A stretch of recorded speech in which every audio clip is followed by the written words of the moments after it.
Support comes from the Missouri Forest Products Association, saluting Earth Day on April 22nd with an ongoing commitment to help offset carbon emissions with sustainable harvesting of Missouri forests. Details at choosewood.com. Welcome to St. Louis on the Air. I'm Sarah Fenske. Last year was a tough one in St. Louis. All too frequently, children were lost to gun violence. The situation reached such a boiling point, the city coughed up $5 million for a program aimed at curbing violence in some of the hardest-hit neighborhoods. That program, called Cure Violence, hasn't launched in St. Louis yet, but the new year is already off to a bloody start. 4 people were killed before 3 a.m. on New Year's Day, 3 of them in a triple homicide. A 5th died before noon. The year's violent beginnings have St. Louisans again calling for change, and the police department is again in the hot seat. So joining me in studio to talk about it is St. Louis Police Chief John Hayden. Chief Hayden, welcome to the show. Well, thank you for having me. So after a brutal 2019, you must have been looking forward to turning a new page to a new year and a fresh start. Did you have a sense on New Year's Day of, oh boy, here we go again? I really did. I think that what happened in the first 24 hours of the new year was very disturbing. I think it concerned a lot of people. I would tell you that certainly those investigations are very active, and we're learning some things that we didn't know on January 1st. And so I'm optimistic about arrests in several of the cases. Have any arrests been made yet in any of those? No, there hasn't been any arrests made yet. There are certainly several persons of interest, and I believe that some of those investigations will be culminating with arrests sometime soon. Okay. And are there anything that we know at this point about those killings that might give reassurance to people living in neighborhoods that maybe they or their families aren't at risk for these sorts of killings? Sure. I would say that so far each one appears to be rather personal. In other words, I know that the one that caught most people's attention would have been the one where there were 3 people killed at one time. I think that it may be fairly common knowledge that we did recover weapons on that scene, and that could have happened anywhere where the same set of people met. That was event driven, and where the same people would have been together if that event would have, whatever street that event would have happened on. If the same people would have encountered one another, we're quite certain that the same response would have happened. Okay, so this was not random. These people knew each other. That is it. Well, I'm just going to say that it was event driven. That's all I can say right now. Event driven in that, but for that event, it wouldn't have happened. But at the same time, had that event happened somewhere else, same people there, same thing would have likely have happened. Okay, so you're looking into all those. You say we may see some arrests very soon. Oh, I'm very optimistic that we'll see some arrests soon. Okay. Also in this new year, you've taken some criticism from the St. Louis Post-Dispatch, and your strategy in the past couple years was based on something that we all call Hayden's Rectangle, and that was an area on the north side that you had said was responsible for 2/3 of the city's homicides, carjackings, and other violence. And now the Post-Dispatch is saying that that wasn't correct, that this area was responsible for just 1/3 of such crimes before you turned your attention to it. Is that a problem? If you start with faulty data, how can you even begin to understand the problem you're trying to take on? Certainly. So I wouldn't say that it was faulty data. I think that certainly we didn't have independent persons looking at it. I know that they talked to a couple of professors. I think the point is that when I first came to the job, what I had counted, and remember, I was the commander of the North Patrol Division for 5 years preceding becoming chief. You knew this area very well. I knew it very well, and I knew the neighborhoods very well. I had known about many of the neighborhoods that I had gone to shootings, and I'm so very familiar with some of the themes of the various neighborhoods. And so what's true is that 67% of the homicides did happen in the North Patrol Division. What's not true is that 67% of the homicides happened in the rectangle. Somewhere along the way, and like I said, I went to numerous meetings, numerous community meetings, that type of thing. Somewhere along the way, those concepts got conflated. I'm going to accept responsibility for any misunderstanding about it, but at the end of the day, what I chose was areas that had clearly had a lot of violence, not just the over the years, like I said, 5 years observation, and so I was very comfortable with saying, could I focus on these and get some results? And I think the challenge that I had with the article is that they sent us questions and we responded, but they left out the results. And so you can say that, hey, we question whether or not Hayden's rectangle is fine-tuned enough.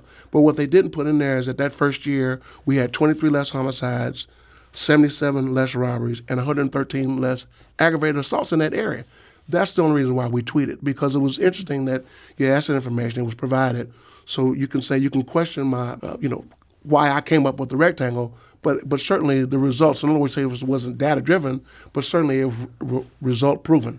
And did the results end up holding up in the second year of operations in that rectangle? Absolutely. So what I would say is that so we did have 2 more homicides than we had the year before. So the first year there was a 23 deficit in homicides, 23 homicides less. The second year was 21. Now that was 2 more than the previous year, but it's still 21 less than 2017. Okay. And so certainly the effort is worthwhile. But now looking at it, hey, I've been there 2 years. I was operating on a data that was a year old at the time. So now we have 3 years. And so certainly I've advised, we have a crime analyst that works for the department. The manager is a lady by the name of Emily Blackburn. She was mentioned in that article. But point being is that I didn't take that as something that we can't tweak. And certainly I've always asked the captains to be very vigilant with respect to violent crime patterns that appear, because we always I promised neighbors that we would look at those as well. So it's not just, hey, the rectangles are default locations, but at the same time, anywhere a violent crime pattern would appear, I would expect the captains and the majors to address it. You'd want to be on that. Absolutely. Now, you recently also brought that rectangle strategy to parts of Dutchtown and downtown. How are the efforts going in those areas? Well, interesting enough, both of them, the other areas had decreases in homicides. Since you came there, right. So we added the central rectangle and we added the southern one, both in those patrol divisions, and so both of those experienced decrease in homicides in 2019. And so again, we really believe that sticking to the rectangle or zone concept is valid. And again, of course, we can always tweak. We can always do other things that would get us more bang for our buck, if you will. But I think the notion of focusing on zones is something that we'll stick with, particularly when we're talking about things that are driven by drugs and those types of other social ills. What does an increased focus on those zones look like in reality? So in reality, what it looks like is a lot more self-initiated activity with respect to open-air drug markets. We know that, for example, 50% of our homicides are drug-related. And so it only makes sense is that if you have a place that is known for drug activity, we want to either stamp that out with patrol. We want to stamp it out with, we have a drug enforcement and investigation unit. We want to do search warrants. We want to shut down houses, because there's always a strong correlation between drug activity and shootings. Mm-hmm. And so it looks like a focus on self-initiated activity. Police aren't waiting for calls. No, They're we're going not out, waiting for it. You're making going things out, happen. and so we put our mobile reserve, our SWAT, our anti-crime task force. We focus on neighborhoods that, and like I said, and all of them have been identified, but we focus on those neighborhoods within those zones, and particularly look for open-air drug markets. In particular, it's probably the number one driver with respect to violent crime. So Alderman Sam Moore's ward is largely inside that North City rectangle, and he told the Post-Dispatch, we need more visibility, and we don't have it yet. We need our on-duty patrolmen to patrol. Criminals know that by the time they commit their crime, police won't show up, won't be there. If he's feeling that way, even within that rectangle, that seems like a concern. It seems like if anybody should be seeing boots on the ground, it should be in Alderman Moore's ward. What do you think is going on there? Sure. So I talk to Alderman Moore regularly, and he brings situations to my attention, and so I think when we're concerned about something in particular, we're able to address his concern. But at the same time, I think what Alderman Moore is feeling is our 135 deficit in officers, and we're 135 officers short. We are increasing our recruiting, but at the same time, hey, if I had all 135 officers that are authorized, that would be 23, 24 more officers per district, which would be huge with respect to visibility. What do you think is the biggest impediment at this point to hiring good officers? Clearly, I speak to we have 4 recruiters. We have 2 of our own, they're sergeants. The Police Foundation has hired a recruiter to help us. And then a Fuse fellow that works for the mayor's office is also helping us. All 4 would tell you the first thing that comes up when they talk about recruitment is residency. First thing that comes up each time. People don't want to move to the city, or I think people want to do is have the autonomy to live where they want to, and we're the only department in this region that has one. And so I think people just want to be able to say, hey, if I'm comfortable with this school district, if I'm comfortable with this parish or what have you, I just don't want to be disrupted by some inconvenience. Hey, I thought you all really needed police officers. Why are you asking me to do something so inconvenient when all the other departments around the region don't have one? Now, Jeff Rurda, who is the general manager of the union, the biggest union that you're dealing with in your department, he has said that he thinks pay is actually a bigger issue. Do you think he's wrong about that then? No, I think he's right about that. I think the key is that Jeff Rurda would be talking about retention. So he's talking about current officers. So I would say that for recruitment, the first thing that comes up is residency. Retention could very well be pay, and certainly it's a close second either way. But I'm just reporting back to you what I'm told by recruiters. They're going out, they're talking to people, attending job fairs, and the first thing that comes up, hey, are you ready to sign the line? As they say, hey, what about I heard you guys, you have to move in the city. Well, I have to move in the city, and of course, the residential requirement would require them to move into the city. And I know the mayor now she's going to work with people in Jeff City to try to get this passed. We've talked to Republicans who say they're on board for trying to help her with that. At the same time, are you worried that we lose something by having police officers not go back to houses in the city at night? Their cruiser isn't parked on a city street. Their neighbors don't see them going in and out. Yeah, I just think that that's something that doesn't have actual tangible results, if you will. I know that that's a great feeling, but hey, what I want to be able to do is when someone dials 911 to send a police officer over there, and I want to send them there quickly. And so I think that I'm thankful that it's being considered on the state level. I'm really hopeful that it'll pass because I really think it will be a game changer with respect to safety in our city.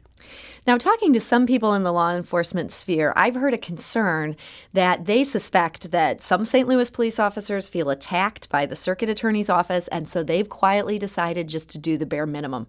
They're keeping their head down. Maybe they're surfing the internet on their shift rather than proactively going out and doing everything that they could do. Do you think that's a fair concern?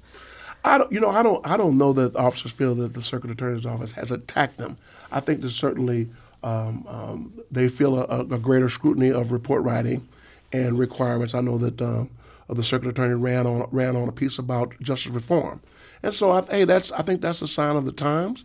But I think that it certainly hasn't seemed to affect the zeal of officers, their enthusiasm with respect to trying to fight crime. I think that they're all excited. They just hope that when they put it all together, that they can get warrants issued, and I think sometimes they're asked to follow up and do more follow up than they want to do, or just more follow up than what they thought was required. And so I think that's something that that's probably getting better.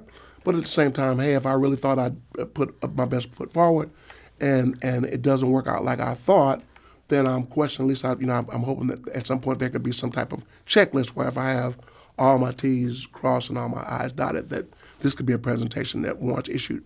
So do you think on balance what the circuit attorney has asked for from them in these individual cases is fair? I think that if they believe that when it comes to evidence, that the likelihood of successful prosecution is greater when they're asking for other evidence. I mean, that we don't question.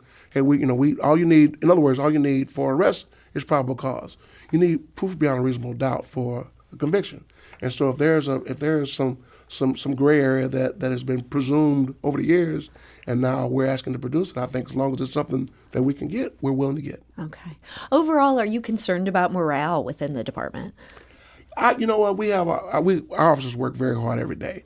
I think that our officers are focused on arresting criminals. We have a really strong focus on violent criminals.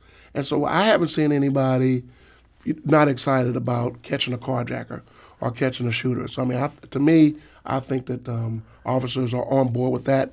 And again, sometimes they're asked to provide additional information on some things. Hey, as long as they can get the information, I think it works out in the end. But hey, maybe we're not used to being questioned to the degree that's being required right now. But it sounds like you think that relationship is getting a little better as time goes. I think that it will. I think that it certainly may have improved since last year, and I think as years go on, it's a paradigm shift, and I think that we are meeting the challenge. Now, at the same time, there's also some pressure from the aldermen, and they're agitating to get the department split into 9 police districts again instead of 6. How do you feel about that? Well, here's the challenge: to spread this, to spread us thinner than we already are, it's not going to accomplish what they would hope. I think they want to do it for visibility's sake. Well, in other words, if you have the same number of officers and you spread them thinner, in some areas, that's not going to help what they're looking for. They want more visibility. And so what I would like to do is really, right now we're right in the middle of a records management changeover. We're trying to get standardized throughout the country with respect to report writing so that our reports comport with all reports being written across the country. That's a very, and plus it's a federal mandate.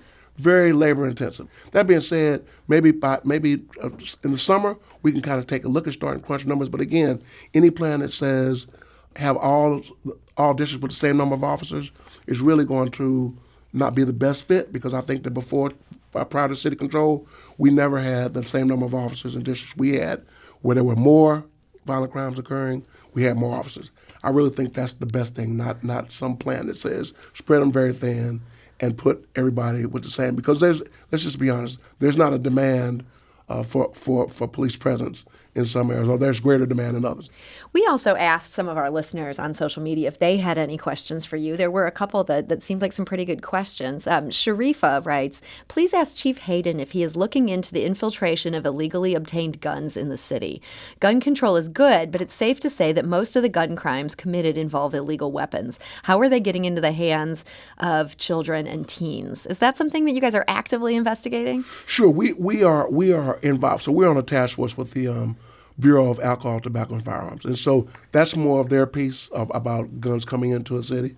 That's kind of a federal piece, but certainly we work closely with them. We're on a task force with the ATF, and so to answer the question is yes, we are interested in the flow of guns into the city, and federally they're helping us with that project. Tori asks, how has the Mobile Crisis Prevention Team pilot program, that's police and volunteer social workers coordinating at a call for service, been received within the department? I think it's been received very well within the department. We did do a pilot, and by only being the only one of the few agencies that are open 24 hours, quite often there are persons that we think would be better served with some type of social intervention than arrest, but sometimes it's all we have. They may be, in other words, they may be in fact technically committing a crime, but they need some type of help, and we think that their behavior is indicative of somebody that would be better served by a social service. So the ability to hand a client off to some other agency that would be, like I said, not to say that you're minimizing the crime, but I think even the victim would realize that if a person wasn't thinking properly, that they would be willing, that culpable mental state is not there. Mm-hmm. And so we appreciated the opportunity to pass a person off to somebody in a social service setting. And I thought that was very great, and I think that's going to grow. So there is a desire to grow that program? Absolutely. Will it take more resources financially in order to make that happen? Not necessarily, because I think that the social service networks are the ones that are going to be giving their office. I mean, what I'm not certain of is housing fund. Of course, everything costs something, but I don't think it's necessarily something that's going to cost the police department more. Okay, so that you're all on board. I'm on board. Now, since your appointment as chief 2 years ago, you've dealt not only with all this violent crime in the city, but also many of your own officers have been charged with various crimes, killing each other in a game of Russian roulette, in one recent case, giving a, quote, rough ride to a suspect. Has the amount of work that needs to be done within this department just sometimes felt overwhelming to you? No, you know what? I've been on the department for 33 years. When you talk about a lot of the misconduct issues, I was the commander of the Internal Affairs Division for 6 years. You've seen all this stuff. And so I've seen a lot of it, and then I have some very competent investigators and commanders looking into it. And so, hey, what I really am clear about is that, hey, I'm not going to let the misconduct of one officer tarnish the badges of everyone else. And so if there's something that needs to be addressed, we're going to handle it, and officers will be held accountable. Do you think the culture as a whole within the department is a problem? No, I think that the incidents, I guess, sometimes don't seem isolated. But if you really think about it, the hundreds of thousands of contacts that we have, you really have a small number of incidents, but the incidents are very high profile. Mm-hmm. And so again, I think that we have been addressing those properly. When the FBI is involved, we are cooperative and assisting in those investigations. And if it's a state level issue, we are presenting those charges to the Circuit Attorney's Office. So I think that our track record on being accountable and being an agency of integrity has been pretty solid over the past couple of years. So we're here in just the first couple weeks of 2020. What do you see as your biggest goal for the coming months? The biggest goal for the coming months is really to see some of the violence slow down, the rate at which some of these incidents happen. And so, and I'm optimistic because we did some things at the end of the year, the middle to the end of the year, that I really am hoping to reap the benefits from in 2020. One is that we would join a task force with the ATF. That's a gun crime strike force, totally focused on shooters, and it kind of got up and running near the end of the summer. But I'm really hoping that's going to really take root, and we really get a bunch of folks that have shown a propensity towards shootings to really get them off the streets. The second thing that I'm really hoping to reap a lot of benefits from is, you saw where we, I think the U.S. Marshals and the Police Department, another task force, we arrested some 162 persons, and many of whom were violent gang members, violent offenders. These are people out there with old felony warrants. That's exactly right. But I guess my point is that we're hoping that some of the behavior that they did in 2019 won't be able to be possible in 2020. So there's some things to look forward to. We also want to work more, and you mentioned the number of school-age children that were victims this year. Very concerning to us. We're going to be a lot more deliberate and intentional with respect to our messaging in elementary schools as well as high schools. I've already contacted our juvenile division. We already do school visits, but myself, the commanders, the officers are really going to be really strong in messaging about behaviors that are risky, really getting to those high schools, really getting some dialogue with those kids so that lifestyles can change away from lives of, the kind of risk toward violence. Well, Police Chief John Hayden, thank you so much for joining us today. Well, thank you for having me. This is St. Louis on the Air on St. Louis Public Radio, 90.7 KWMU.